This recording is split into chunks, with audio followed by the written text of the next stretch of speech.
তোমাদেরকে একটা কথা জিজ্ঞাসা করি, তোমরা আমার আনুগত্য স্বীকার করনি, যদি আমার আনুগত্য স্বীকার না করো, শোনো রে সন্তান, শোনো, আমি যে তোমাদেরকে ধন সম্পদ গুলি দিয়েছি, আমি এই ধন সম্পদ গুলি তোমাদের থেকে কেড়ে নিয়ে যাব। كما صليت على إبراهيم وعلى آل إبراهيم إنك حميد مجيد اللهم بارك على محمد وعلى آل محمد كما باركت على إبراهيم وعلى آل إبراهيم إنك حميد مجيد بلغ العلا بكماله كشف الدجى بجماله حسنت جميع خصاله صلوا عليه وآله মহামহিয়ান গরিয়ান আল্লাহ সুবহানাহু ওয়া তাআলার দরবারে আমরা অসংখ্য অগণিত শুকরিয়া আদায় করি যে মহান রব্বুল ইজ্জত ওয়াল জালাল আমাদেরকে অত্যন্ত দয়া করে, মায়া করে, মেহেরবানি করে এই মহতি বরকতি মজলিসে বসার, কোরআন এবং হাদিসকে সামনে রেখে কিছু কথা বলার তৌফিক দিয়েছেন। এই জন্য আল্লাহ সুবহানাহু ওয়া তাআলার দরবারে আমরা শুকরিয়া আদায় করি, আলহামদুলিল্লাহ। এই মজলিসগুলি ছোট হতে পারে, মানুষ কম হতে পারে, কিন্তু এই মজলিসগুলির দাম আল্লাহর কাছে অনেক বেশি। কেমন বেশি? আল্লাহর রাসূলকে এক সাহাবী বলেন, ও আল্লাহর নবী, আমি দুনিয়াতে থাইকেও জান্নাতি বাগানে থাকতে চাই। তখন আল্লাহর রাসূল বলেন, তোমরা জিকিরের মজলিসগুলিতে বসো। তো আবার জিজ্ঞেস করে, ইয়া রাসূলুল্লাহ, এই জিকিরের বাগানগুলির বিনিময় কি, লাভ কি বসলে? এই বাগানগুলি কি? তখন আল্লাহর রাসূল বলেন, এগুলি হলো দুনিয়ার জান্নাতের বাগান। এই জন্য মানুষ যদি কম হয়, কিন্তু এই বাগানের দাম আল্লাহর কাছে অনেক বেশি। বাজারে শাসটলের দাম থেকে দুনিয়ার গড়ের আড্ডার এই বড় বড় মজমাগুলি থেকে এই ছোট্ট মজমাগুলি আল্লাহর কাছে অনেক দাম, আল্লাহর কাছে অনেক মূল্যবান। এই বাগানগুলিকে আল্লাহর রাসূল জান্নাতি বাগান বলে ঘোষণা করেছে। এই জন্য যারা আসবে, বসবে, শুনবে, তারাই আখিরাতে লাভবান হবে। আর যারা গাফেলের মতো এই ঘোরাফেরা করে রাস্তাঘাটে বসে থাকে, কোরআনের কথা কানে যাওয়ার পরেও তারা শুনতে আসে না, শুনে না, তারা হলো দুনিয়ার গাফেল। তাদের জন্য আখিরাতে কোনো বিনিময় নয়, তাদের জন্য দুনিয়াতেও কোনো কিছু নাই, আখিরাতেও আল্লাহ তাদের জন্য কোনো কিছু রাখবে না, জাহান্নাম ছাড়া। তো প্রিয় হাজিরিন, আমি যে আয়াত তেলাওয়াত করেছি, আল্লাহ বলেন, ইয়া আইয়ুহাল্লাযীনা আমানুত্তাকুল্লাহ, হে ঈমানদারগণ, আল্লাহকে ভয় করো। ওয়াল তানজুর নাফসুম মা কদ্দামাত লিগাদ, আগামী দিনের জন্য, অর্থাৎ ময়দানে মাহশরে, আদালতে কিবরিয়ার জন্য, এই কবরের জন্য তোমরা কি করে গেছো এটা চিন্তা করো। দুনিয়াতে আসলা, খায়া ঘুমায়া চলে গেলা, নাকি আখিরাতের জন্য কোনো কিছু করছো? মালিক বলেন, কদ্দামাত লিগাদি ওয়াত্তাকুল্লাহ, তোমরা পূর্বে আগে এই যে আখিরাতের জন্য কিছু সামানা তৈরি করছো না? আখিরাতে আসলা, ঘরবাড়ি করলা, বিল্ডিং গুলি সাজাইলা, এগুলি করলা, নাকি আখিরাতের জন্য কোনো কিছু করছো? এগুলি বাবো বান্দা, বাবো বাতাটা বালিশের মধ্যে লাগায় বাবো, আসলা, খেললা, চলে গেলা, না, এটা না। তুমি ভাইবা দেখো কি করছো, ওইখানে গিয়া তুমি মুক্তি পাইবা না তোমার ঠিকানা জাহান্নামে হবে, চিন্তা করে দেখবে। আবার আল্লাহ তাআলা বলেন ওয়াত্তাকুল্লাহ, তোমরা আল্লাহকে ভয় করো, ইন্নাল্লাহা খাবীরুম বিমা তা'মালুন, তুমি যা কিছু করো না কেন মালিক এগুলির খবর জানে। গোপনে করেন, প্রকাশ্যে করেন, সকলের সামনে করেন, কানাকানি বলেন, যেভাবেই বলেন, আল্লাহ আপনার খবর জানে। দরজা লাগা আপনি গুনাহ করেন, আল্লাহ বলেন আমি এগুলি জানি। ইন্নাল্লাহা খাবীরুম বিমা তা'মালুন, মনে করো না আমি এগুলি খবর জানি না, আল্লাহ বলে আমি এগুলি জানি, আমার খবর আছে। চিন্তা করে দেখো কি হবে তোমার। তো আল্লাহর বই এটা কতটুকু জরুরি, আল্লাহর বই প্রতিটা মানুষের অন্তরে রাখা জরুরি। এটা ঈমানের একটা অংশ।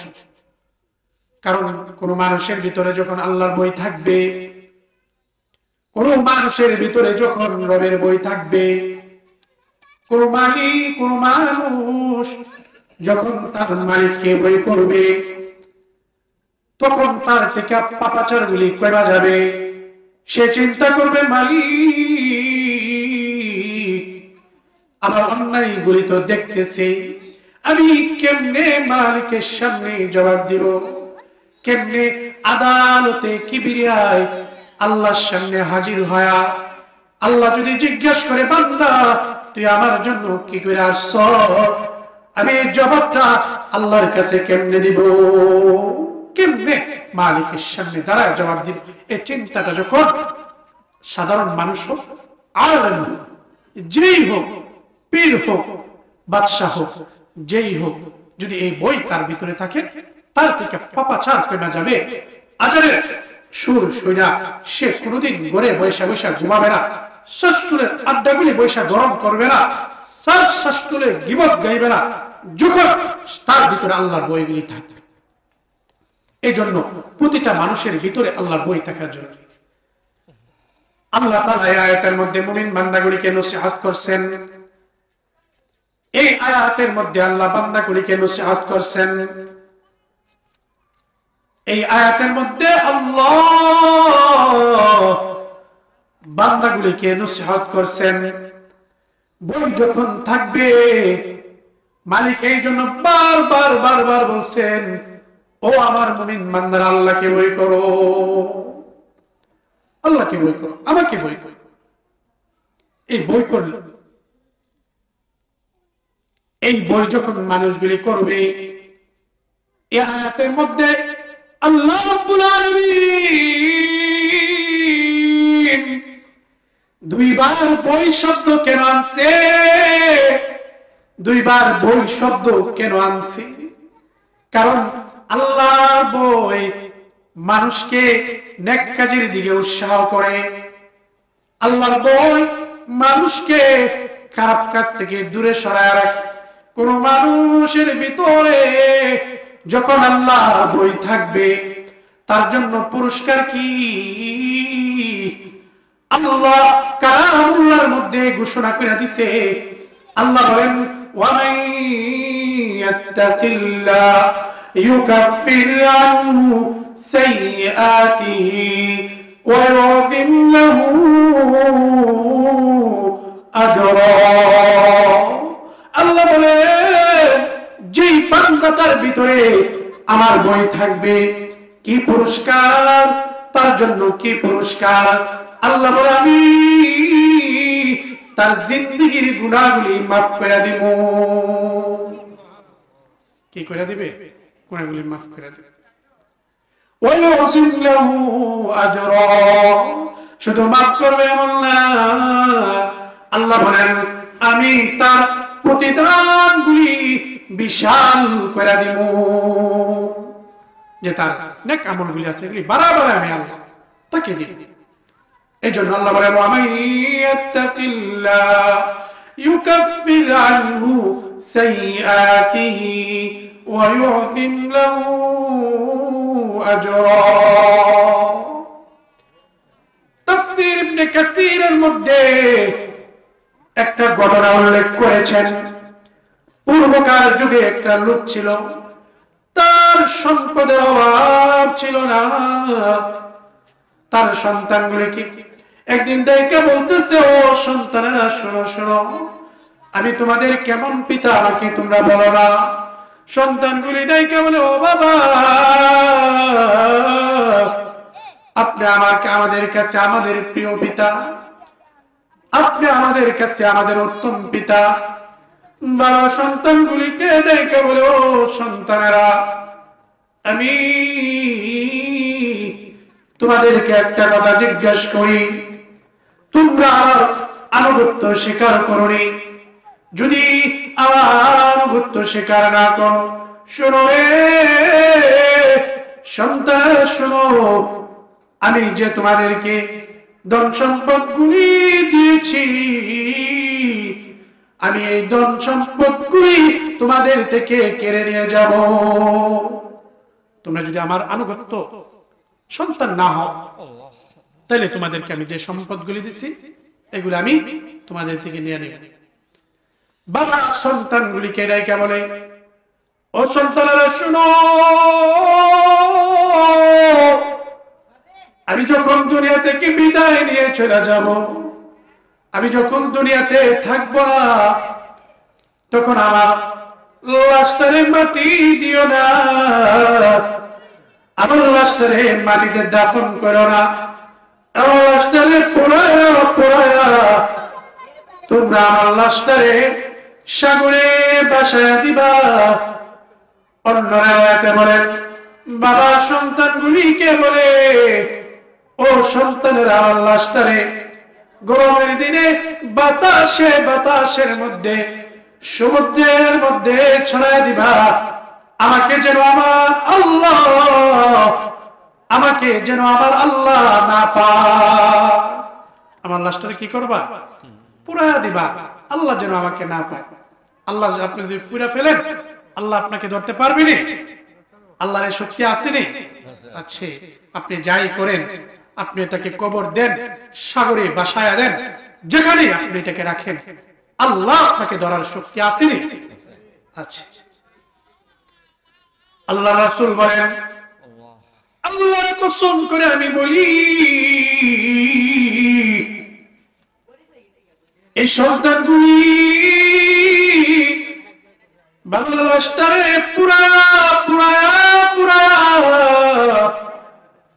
বাবার লাশটারে নদীতে ভাসায়া দিচ্ছে। বাবার লাশের ছাইগুলি এই সন্তানগুলি নদীতে ভাসায়া দিচ্ছে। আল্লাহ, এই ছাইগুলি জবাই জিজ্ঞেস করে, কেন তুমি এমন করছো রে বান্দা, কেন তুমি এমন করলা? তখন বান্দা বলে, জীবনে কোনোদিন ভালো কাজ করি নাই, জীবনে কোনোদিন তোমার নাফরমানি ছাড়া কোনো কিছু করি নাই। আমি ভেবেছি আমি তো মরার সাথে সাথে আমাকে জাহান্নামে নিক্ষেপ করা হবে। ও ভাই, আপনার বয়ে আমার সন্তানগুলিকে আমি বলে আসছিলাম, আমার লাশটারে যেন পুরায়া যেন নদীতে ভাসায়া দে, আর আপনি যেন আমাকে আর না ধরতে পারে, আপনি যেন আমারে না পান, এজন্য আমার সন্তানগুলিকে আমি বলে আসছি, আমাকে যেন পুরা ছাই পুরা নদীতে ভাসায়। মালিক বান্দা, তুই আমারে বই করছ,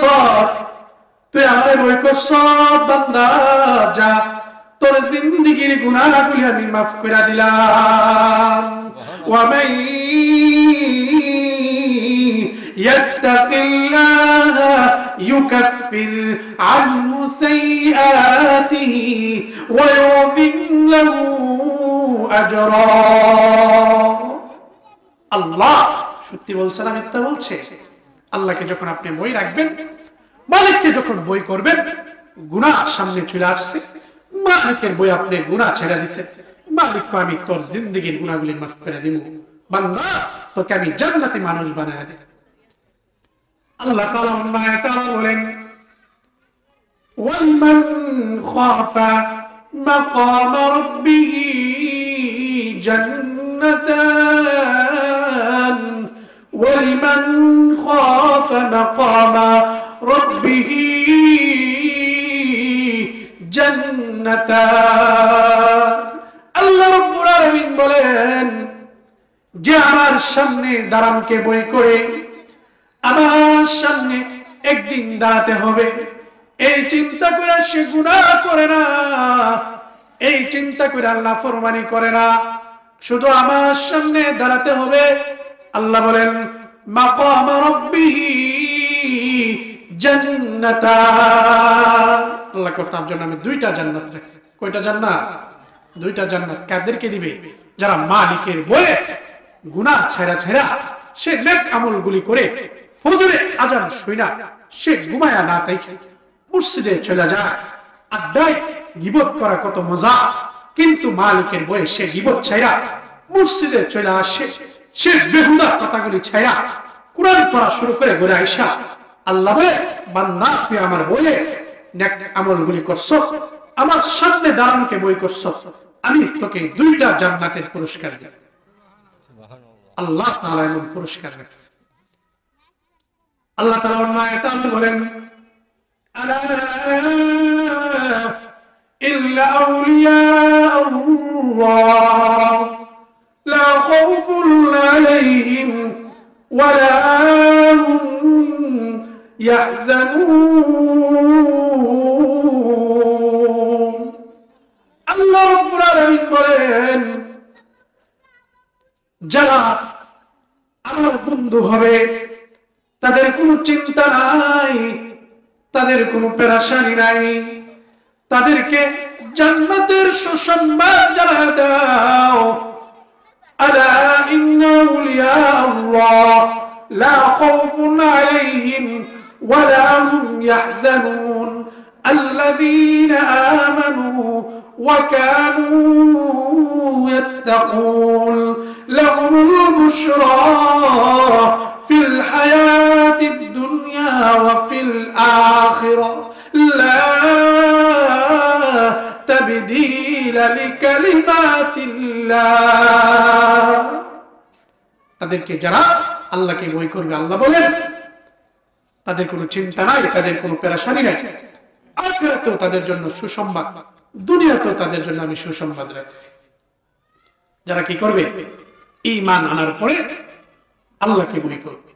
যারা আল্লাহকে ভয় করবে তারাই জান্নাতে যাবে। আর যারা বেহায়ার মতো চলবে, কোন যে আল্লাহ আছে এবং বোঝা যায় না তার আচরণ দ্বারা, তার চলাফেরা দ্বারা, সে তার জন্য আল্লাহ তাআলা কোনো পুরস্কার রাখছে। এক বন্ধু একসাথে চলে, দুই বন্ধু একসাথে চলে, একজনে আজান শুনে নামাজে চলে যায়, আরেকজন খেলায় লিপ্ত থাকে। এক বন্ধু চলে যায় নামাজে, আরেক বন্ধু নামাজে যায় না। এক বন্ধু চলে দাড়ি রাখে, আরেক বন্ধু দাড়ি রাখে না। এক বন্ধু পরনারীর সাথে কথা বলে, আরেক বন্ধু পরনারীর সাথে কথা বলে না। এক বন্ধু পরনারীর সাথে সামনে যায়, তার সাথে মেলামেশা করে, আরেক বন্ধু পরনারীর সাথে মেলামেশা করে না। আল্লাহ বলেন ওয়ালিমান খাফা মাকামা রাব্বিহি জান্নাতান। তার জন্য আমি দুইটা জান্নাত রাখছি। দুই বোন একসাথে চলে, একজন বেপরদা চলে, আরেকজন পর্দায় চলে। একজনের কোরআন তেলাওয়াত করে ফজরে, আরেকজন তার গান বাদ্য দিয়া তার সকাল শুরু হয়। এক বোন বেপরদায় চলে, আরেক বোন পর্দাশীল, সে কোনো পর পুরুষের সামনে যায় না। আল্লাহ বলেন ওয়ালিমান খাফা মাকামা রাব্বিহি জান্নাতান। যারা আমার সামনে দাঁড়ানোকে ভয় করে আমি আল্লাহ তাদেরকে দুইটা জান্নাত দেব। এই জান্নাতি হওয়ার একমাত্র মাধ্যম হলো আল্লাহকে ভয় করা। যারা আল্লাহকে ভয় করবে তাদের জন্য আল্লাহ তাআলা পুরস্কার রাখছে। আল্লাহ তাআলা আমাদেরকে এই সামনে রমজান আসতেছে, এই রমজানে আল্লাহর ভয় নিয়ে নেক আমল করার তৌফিক দান করুক। সকলে বলেন আমিন। ওয়া আখিরু দাওয়ানা আলহামদুলিল্লাহি রাব্বিল আলামিন। আসসালামু আলাইকুম।